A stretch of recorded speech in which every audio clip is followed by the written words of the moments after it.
On August 11, 1965, the Watts Riots began in the Watts neighborhood of Los Angeles, California. This six-day uprising was one of the most severe race riots in American history and marked a significant turning point in the civil rights movement. The Second Great Migration, particularly from the 1940s through the 1960s, marked a period of significant African American movement from the rural South to urban areas in the North and West. Los Angeles was a prime destination, promising job opportunities in the growing defense and manufacturing sectors.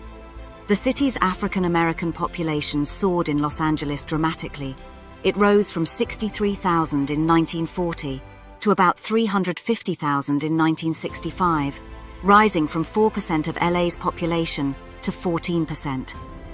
Housing discrimination played a critical role in shaping the experiences of African Americans in Los Angeles.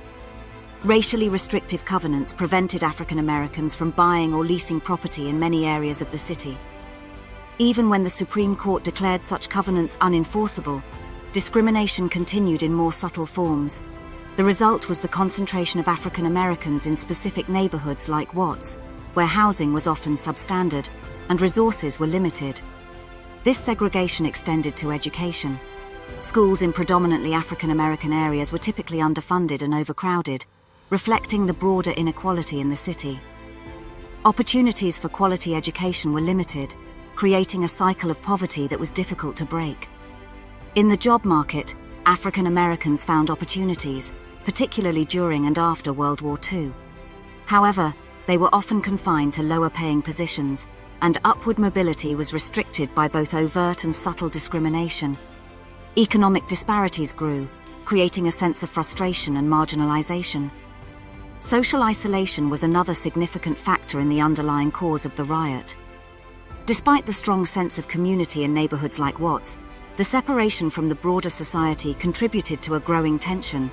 A us versus them mentality had fomented, further fueled by Proposition 14, a constitutional amendment sponsored by the California Real Estate Association, that had in effect repealed the Rumford Fair Housing Act. The riots themselves were ignited by an incident involving a white California Highway Patrol officer who pulled over a young African-American man, Marquette Fry, for suspected drunk driving. A crowd gathered as the situation escalated, eventually leading to a physical altercation between Fry's family, bystanders, and law enforcement. As word of the incident spread, long-simmering frustrations within the predominantly African-American community exploded into violence.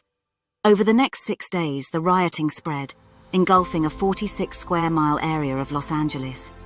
The community's anger was fueled by decades of racial inequality, police brutality, segregation, and economic disparity. Buildings were looted, cars were set ablaze, and confrontations between police and citizens became frequent and brutal. California's Governor, Pat Brown, declared a state of emergency and called in the National Guard. By the time the riots were quelled, there were 34 deaths, more than 1,000 injuries, and around 4,000 arrests. The damage was estimated at over $40 million, equivalent to about $320 million today. The Watts riots brought national attention to the underlying social and economic issues faced by African Americans in urban areas. California Governor Pat Brown appointed a commission to investigate the root causes of the riot and recommend ways to prevent future unrest. The commission was chaired by John A. McCone, a prominent businessman and former director of the Central Intelligence Agency, CIA. The McCone Commission identified the root causes of the riots to be high unemployment, poor schools, and related inferior living conditions that were endured by African Americans in Watts. Recommendations for addressing these problems included emergency literacy and preschool programs, improved police community ties, increased low-income housing, more job training projects, upgraded healthcare services, more efficient public transportation, and many more. Most of these recommendations were never implemented. These riots were a precursor to subsequent urban unrest in other American cities and became a symbol of the deep-seated racial tension and frustration that permeated the country during the 1960s. The events of August 1965 in Watts continue to resonate today, illustrating the complex interplay between race, poverty, and social injustice in the United States.